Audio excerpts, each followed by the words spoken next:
Iqra bismi rabbikal ladzi khalaq, khalaqal insana min 'alaq. Iqra wa rabbukal akram, alladzi 'allama bil qalam, 'allamal insana ma lam ya'lam. Itu ayat pertama turun kepada Nabi Muhammad. Kapan itu terjadi? 17 Ramadan. Jamaah sekalian, tanpa terasa oleh kita saat ini sudah berada di 10 akhir daripada bulan Ramadan, yang mana kita pahami bersama bahwa Ramadan ini dibagi kepada 3 season, 3 episode. Episode pertama, 10 yang pertama rahmah sudah kita lewati. Kemudian 10 yang kedua maghfirah, ampunan Allah pun sudah kita lewati. Tinggal 1 season lagi yang ingin kita capai adalah kartu bebas daripada api neraka. Itkum minan nar.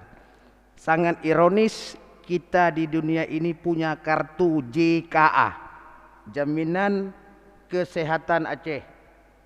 Masa kita tidak punya juga 1 kartu JKA lagi, Jaminan Keselamatan Akhirat?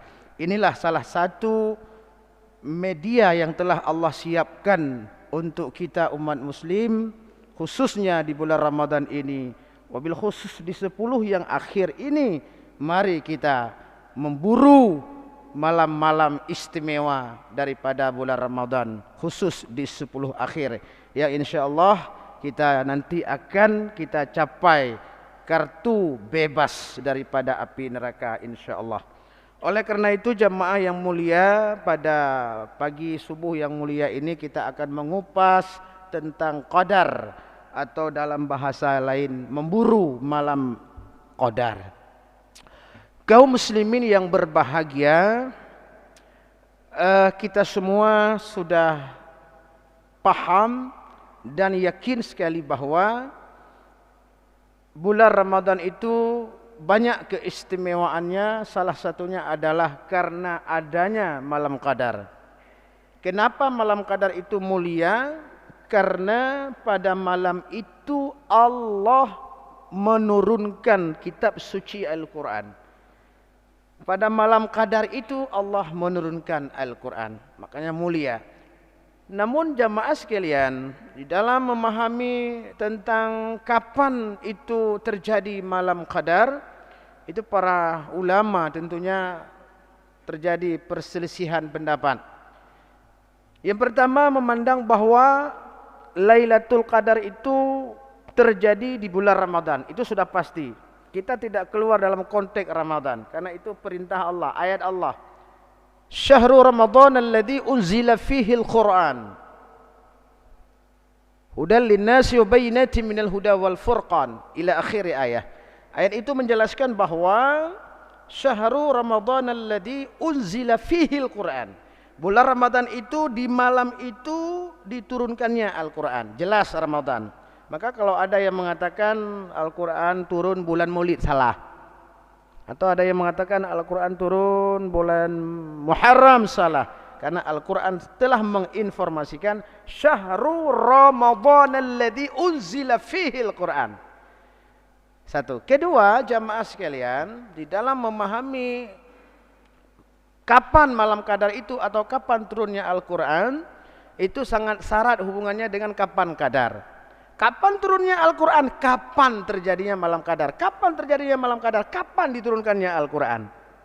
Makanya oleh pendapat Imam Nawawi dalam Syarah Muslim dijelaskan bahwa Imam Nawawi berpendapat malam qadar itu terjadi di 10 akhir daripada Ramadan, pada malam-malam ganjil. Tadi malam 21, 23, 25, 7, 29, 31 enggak ada. Itu menurut pendapat Imam Nawawi berdasarkan hadis-hadis Rasulullah yang sahih juga. Namun ada juga yang memandang terjadi pada malam-malam lain daripada bulan Ramadan. Tetapi kita sebahagian besar dari pendapat Syafi'iyah memandang bahwa di 10 akhir. Makanya di 10 akhir itu Rasulullah, para sahabat dan orang-orang saleh terdahulu mengaktifkan di 10 akhir itu. Hanaih malam 10 akhir. Kenapa di 10 akhir? Kenapa enggak dari pertama? Iktikaf itu sering dilakukan di 10 yang akhir. Kenapa? Kita ingin menanti suasana malam qadar. Itu tujuan intinya. Jamaah sekalian, untuk lebih jelasnya lagi, mari kita lihat surah Al-Qadar yang sudah sangat populer di kalangan kita, yang setiap malam dibacakan 15 akhir khususnya. Inna anzalnahu fi lailatul qadar. Sesungguhnya kami telah menurunkan Al-Quran pada malam qadar. Inna anzalnahu, nyan wa ke Quran, damirnya wa ke Quran. Sesungguhnya kami telah menurunkan Al-Quran itu pada malam qadar. Dapuangan surah Al-Baqarah ayat 180 put buno, syahrul Ramadan alladzi unzila fihi al-Quran. Berarti Quran itu diturun pada bulan Ramadan pada malam qadar. Kolaborasi dua ayat tadi. Itu informasi pertama yang perlu kita camkan, bahwa Al-Quran diturunkan pada malam qadar. Sebelum kita lanjut kepada ayat berikutnya, bagaimana Al-Quran itu diturunkan? Nah, jamaah sekalian, barangkali kita tidak bisa membahas ulumul Quran ini secara lebih luas, panjang. Mungkin kita akan melihat poin-poin penting. Al-Quran itu diturunkan oleh Allah ke langit dunia ini melalui malaikat itu secara keseluruhan. Itu menurut pendapat Ibnu Abbas. Menurut pendapat Ibnu Abbas dan menurut pendapat Ibnu Katsir dan dalam tafsir Jalalain jelaskan bahwa yang tiga betul dari Lauhil Mahfuz ke langit dunia sekaligus secara totalitas. Seredoh belah boh surah. Ada pendapat yang mengatakan 6.666 ayat. Pendapat yang lain lebih, karena ada ayat yang sudah dimensohkan. Sekaligus diturunkan 30 juz 114 surat. Itu 6.666 ayat sekaligus turun. Pada malam qadar bulan Ramadan sekaligus. Belum kepada Nabi Muhammad. Jemaah sekalian, kapan diserahkan kepada Nabi Muhammad? Ketika Rasulullah sallallahu alaihi wasallam diangkat menjadi rasul, barulah Al-Quran diturunkan kepada Nabi Muhammad berangsur-angsur, step by step, sesuai dengan kebutuhan umat, sesuai dengan kondisional masyarakat umat Nabi Muhammad saat itu. Turunlah ayat demi ayat sampai jangka waktu 23 tahun. Maka Al-Quran turun secara keseluruhan kepada Nabi Muhammad. Diawali dengan surah Al-Alaq. Surah Al-Alaq ayat 1 sampai 5. Iqra' bismi rabbikal ladzi khalaq. Khalaqal insana min 'alaq. Iqra' wa rabbukal akram. Alladzi 'allama bil qalam. 'Allamal insana ma lam ya'lam. Itu ayat pertama turun kepada Nabi Muhammad. Kapan itu terjadi? 17 Ramadan. Teori inilah yang kemudian diadopsi oleh para ulama Indonesia, di mana ulama kita menyambut nuzul Quran pada malam 17 Ramadan. Di Indonesia diperingati nuzul Quran 17 Ramadan. Kemudian dibantu lagi, dikuatkan oleh sebuah konsep yang ditawarkan oleh Profesor Buya Hamka Kiai Haji Agus Salim kepada Bapak Bung Karno, Presiden pertama Indonesia. Karena Indonesia pun merdeka di dalam bulan Ramadan. Bak tanggai si kurung Ramadan tahun 1460 put Hijriah. Di usul kita sambut nuzul Quran pada malam 17 Ramadan. Apalagi 17 Ramadan banyak peristiwa lain, yaitu antaranya Perang Badar juga terjadi dalam bulan Ramadan. Kemenangan umat Islam diraih 17 Ramadan. Khalifah Sayyidina Ali karamallahu wajhah pun meninggal dunia pada tanggal 17 Ramadan. Maka Indonesia menyambut nuzul Quran malam 17 Ramadan. Tren Quran di Indonesia 17 Ramadan. Tapi kalau kembali kepada pendapat Imam Nawawi, itu adalah 10 akhir. Tetapi itu tidak menjadi persoalan. Jamaah sekalian, Al-Quran pun turun, kembali kepada prosesi turunnya Al-Quran. Hubungannya dengan qadar nantinya. Itu pun turun bukan seperti ini jamaah sekalian. Mungkin katanya, bekna terbayang laulai waktu malam. Kiban lagi petang Quran oleh Allah pun muciak bunuh kujuk ke Nabi Muhammad. Muhammad, nalo ni Allahnya Quran drop. Tidak seperti itu. Tapi dalam bentuk bacaan.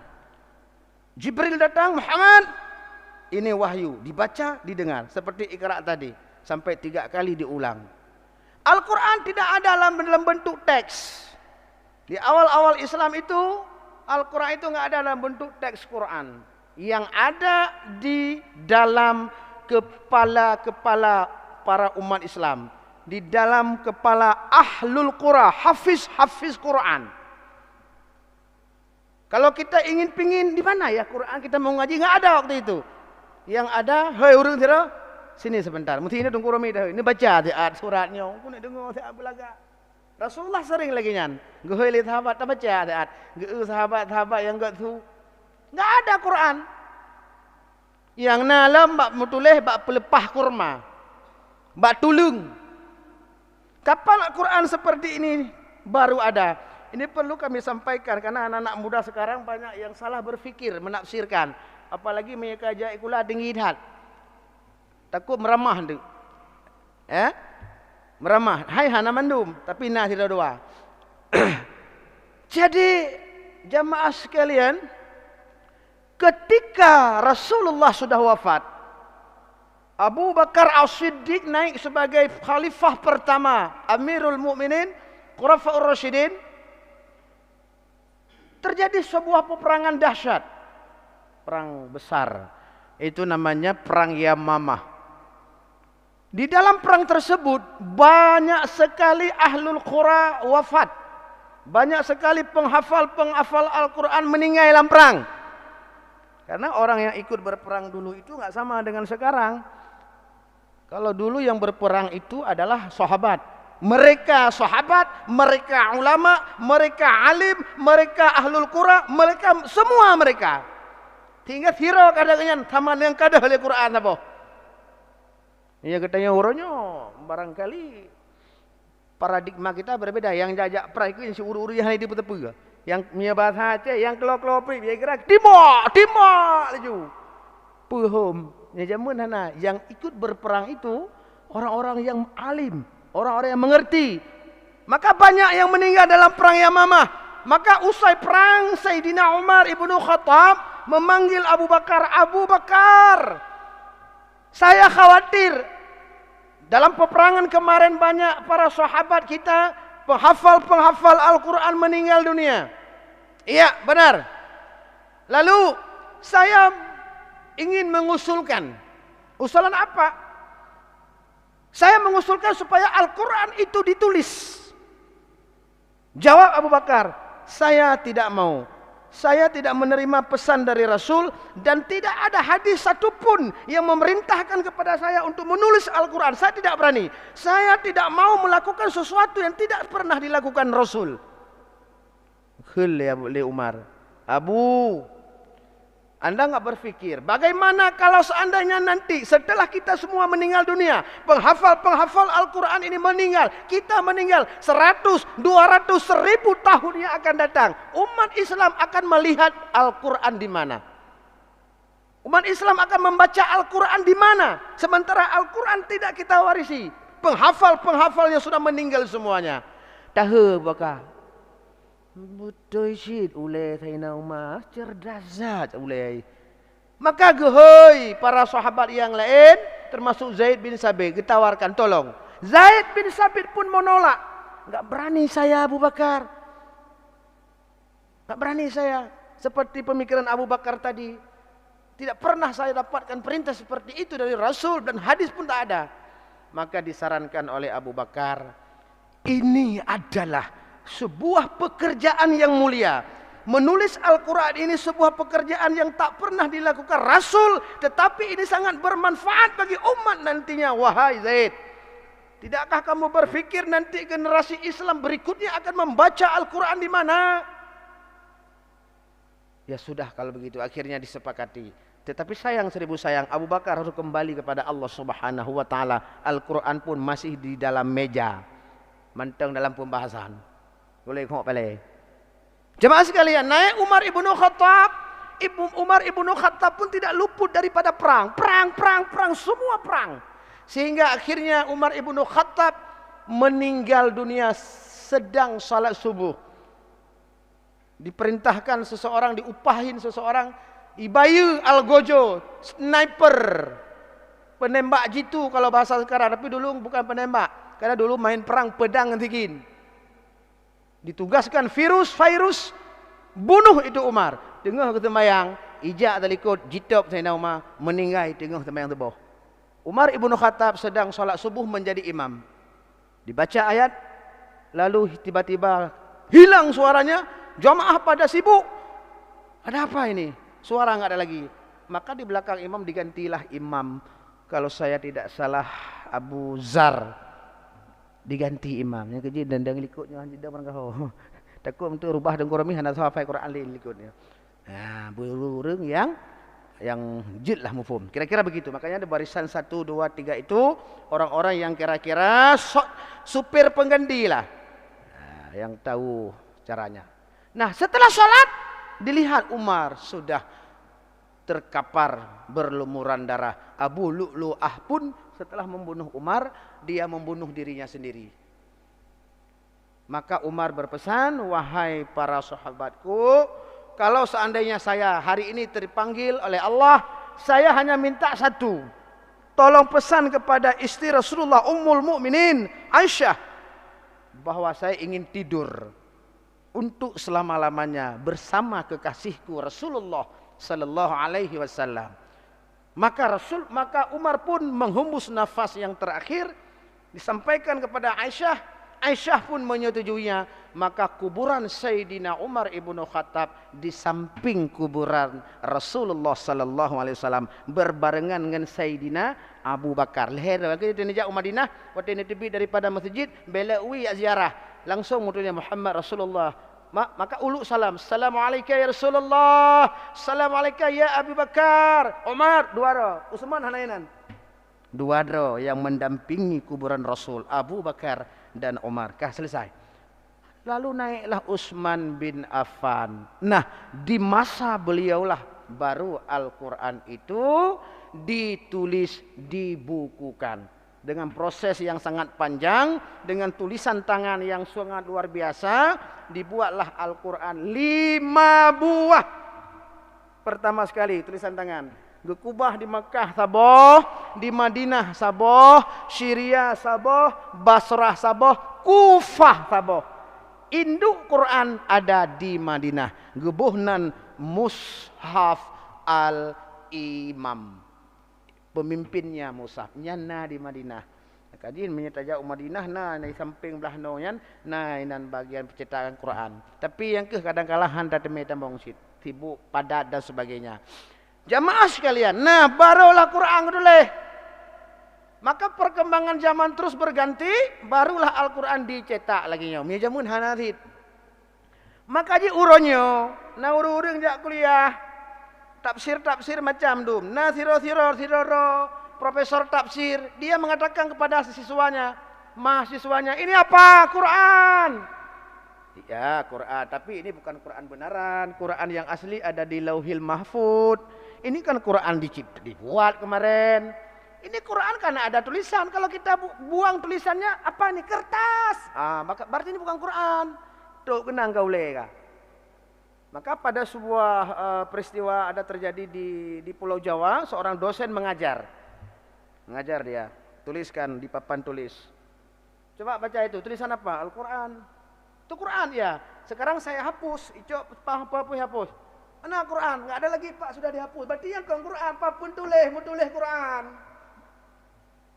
Oh, menan. Maka Quran ini enggak apa-apa. Quran ini enggak apa-apa. Tacok je tak peri lah culok kena culok langkih putar-putar enggak apa-apa. Bisa robek-robek. Cok Quran peri tahun. Bapak jangan merobek Al-Quran. Saya tidak merobek Al-Quran. Ini kan kertas. Nah, mahasiswa yang cara mulai alumni panehum sang Aceh sang. Biasanya lagi yang ke orang Aceh bisa. Icok diktat dosen.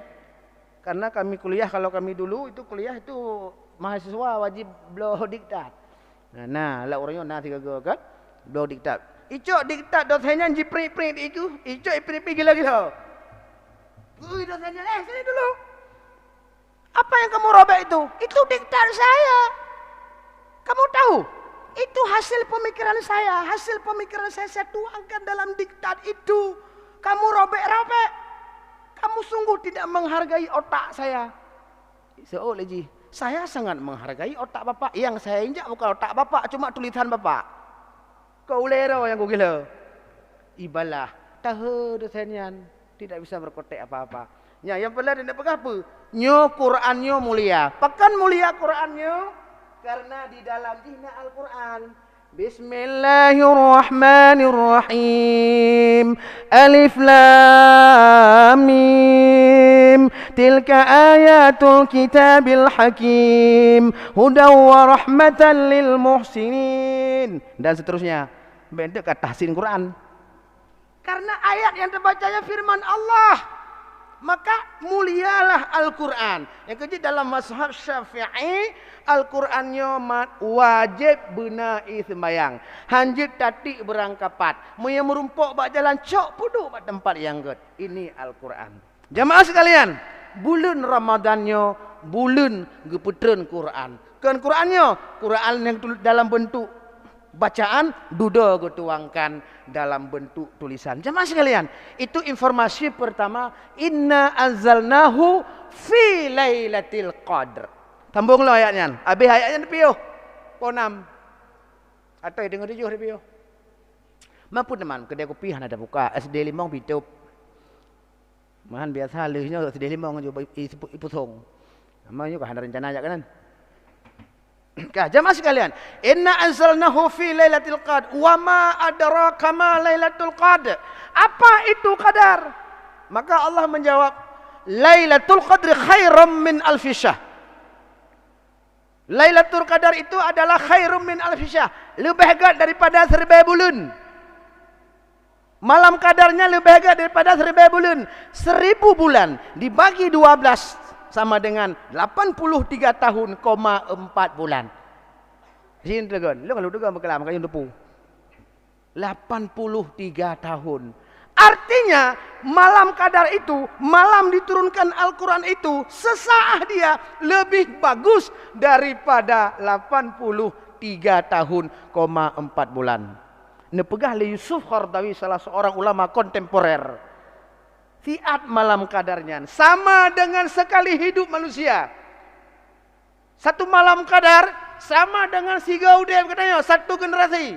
Katanya menyena atau udep kan 60-70. Sang lebihan, mia bit berlebih meramah dia. Meramah ngaik. Hana jelah li, maka 80 dikurung puluh hana jelah li kan. Tapu hana pah li. Malam kadar sama. Maka nepegah li Yusuf Qaradawi. Beruntungnya kita. Orang-orang yang diberi malam kadar itu bisa beribadah nilainya sama sehingga udep.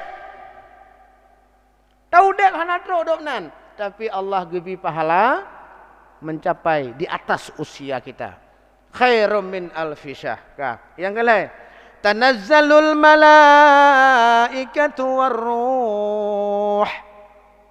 Lihat lembak malam kadarnya, malaikat akan turun.